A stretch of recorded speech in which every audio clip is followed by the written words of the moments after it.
Vías de administración de los fármacos.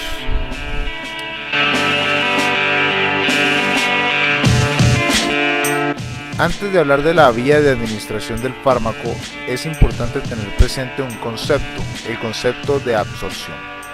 En términos farmacológicos se define como el paso de un fármaco desde su lugar de administración hasta el plasma. En ese sentido nos encontramos con diferentes vías de administración para llegar a ese plasma. A continuación le voy a mostrar las más comunes. Tenemos la vía enteral y la vía parenteral.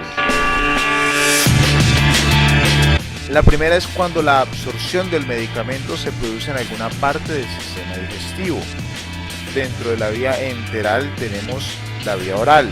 Como bien indica el nombre, el medicamento se administra por la boca, en forma de pastilla, comprimido o algunas otras formas, haciéndola la forma más habitual a la hora de tomar fármacos por su comodidad, seguridad y precio. No implica realización de técnica séptica. Vía sublingual. Es muy similar a la vía oral. En este caso, el medicamento en forma de pastilla o líquido se mantiene debajo de la lengua para que el fármaco entre por los capilares sublinguales que permiten una absorción rápida. El primer paso hepático y los ácidos del estómago. Por contra, nos encontramos con el problema del mal sabor. Vía rectal. Útiles en casos de inconsciencia del paciente o en niños. Elimina los problemas de mal sabor que podría dar la vía sublingual y suele evitar el paso hepático si la absorción del fármaco se produce por las venas hemorroidales inferiores o medias. Por contra, la absorción es lenta y es variable.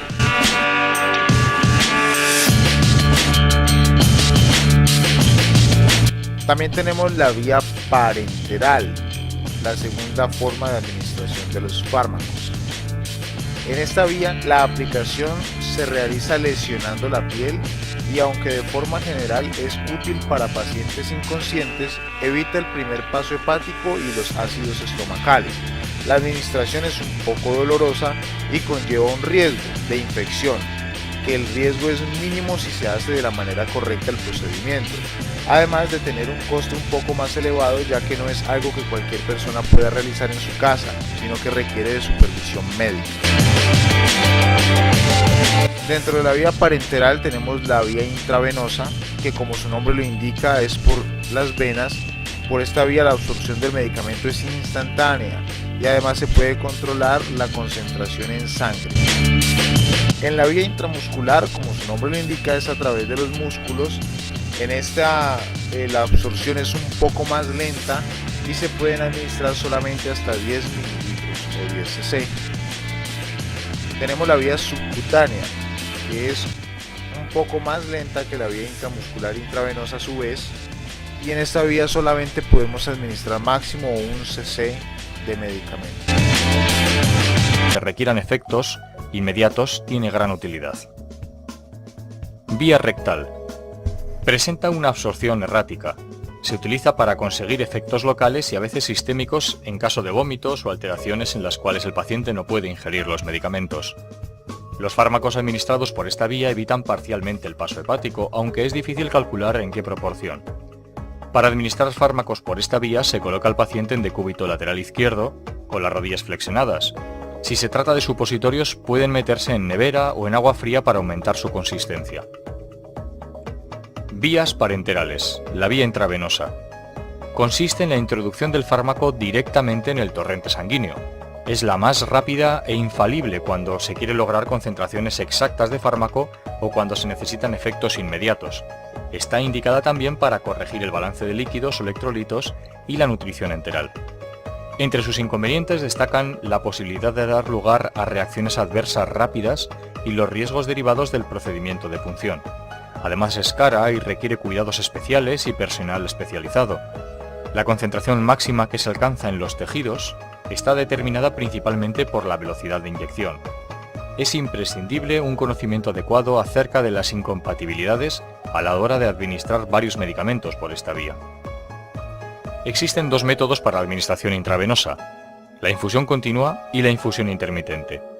La primera se utiliza para el reemplazamiento o mantenimiento de líquidos y electrolitos y sirve como vehículo para la administración de fármacos. La infusión intermitente se utiliza para la administración de fármacos cada cierto periodo establecido y para transfusiones sanguíneas. El acceso más frecuente es el periférico a través de venas de manos o brazos, aunque se requiere acceso central para tratamientos prolongados o agresivos.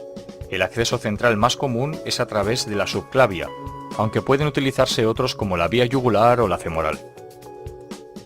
Vía intramuscular. Consiste en la administración del medicamento en el músculo estriado. Al estar este muy vascularizado, el fármaco se absorbe con rapidez, pudiéndose administrar mayor volumen que por vía subcutánea. La absorción depende de la vascularización de la zona y del flujo sanguíneo. Suele variar entre 10 y 30 minutos. En situaciones de shock o insuficiencia cardíaca, la absorción por esta vía puede estar limitada. Igual ocurre en prematuros, en el embarazo y en lactantes. Es útil en inconscientes o cuando no se tolera la vía oral. Los lugares más habituales de inyección son la región glútea y deltoidea y en niños el vasto externo. La técnica de punción debe ser aséptica, el material empleado estéril y es necesario limpiar la piel previamente a la inyección. Las técnicas de inserción de agujas son diversas, pudiendo hacerse con la jeringuilla montada en la aguja o separada. El pinchazo debe efectuarse en un ángulo de 90 grados respecto al músculo y pueden darse antes de la inyección unos golpecitos con el dorso de la mano para relajar el músculo y notar menos el momento de la introducción de la aguja. El movimiento debe ser rápido y de una sola vez. Antes de inyectar el medicamento tenemos que aspirar tirando del émbolo para comprobar la ubicación y descartar que hayamos pinchado un vaso. Si aparece sangre nos indica que la aguja ha penetrado en un vaso, con lo que debemos retirarla y sustituirla por otra. El medicamento se debe inyectar de forma lenta para disminuir el dolor y favorecer una distribución regular. Una vez finalizada la inyección, retiramos la aguja con un movimiento rápido. Si se pretende la absorción lenta o se ha administrado un medicamento irritante, no se masajeará la zona. Todo el material utilizado debe desecharse adecuadamente y lavarnos las manos una vez finalizado el procedimiento. Vía subcutánea.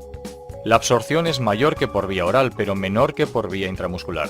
Está condicionada por el flujo sanguíneo. Generalmente, la velocidad de absorción es constante y el paso a sangre puede reducirse utilizando vasoconstrictores locales, o frío, o aumentarse con calor, masajes o ejercicio.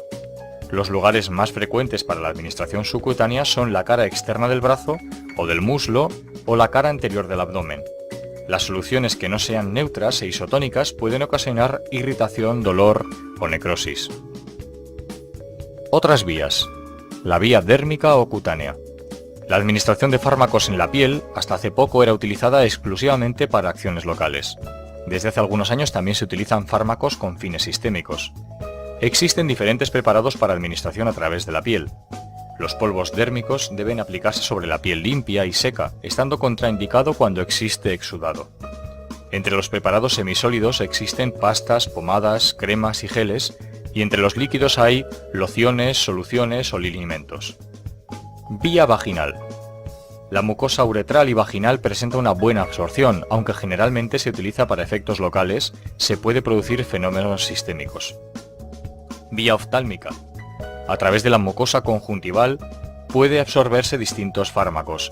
La córnea también es una superficie absorbente. Se utiliza para efectos locales, pero ocasionalmente puede producir efectos sistémicos. Vía inhalatoria. Para introducir gases o líquidos volátiles en el aparato respiratorio, el tamaño de la partícula ha de ser entre 1 y 10 micrómetros. No hay efecto de primer paso y es muy útil para tratamientos locales, si bien también se utiliza con fines generales como en la anestesia. La velocidad de absorción está condicionada también por otros factores como la frecuencia respiratoria, la concentración de la sustancia en el aire inspirado o la perfusión pulmonar. Para administrar líquidos se utilizan nebulizadores y para sólidos aerosoles generalmente para lograr efectos a nivel pulmonar con reducidos efectos sistémicos. El tratamiento mediante aerosoles depende del tamaño de las partículas, de la descarga del fármaco en las vías respiratorias y de las variables respiratorias del paciente. Solamente cerca del 10% llega al árbol respiratorio, el resto casi por completo se deglute. Estos parámetros indican que el tratamiento será eficaz si el paciente y el profesional domina la técnica de administración. Los diferentes estudios han demostrado que en el caso de un fármaco en la terapéutica, lo primero hay que comprobar es precisamente la técnica utilizada, pues es la causa más frecuente de fracaso. Cada tipo de dispositivo tiene unas características especiales que es necesario conocer para su manejo adecuado.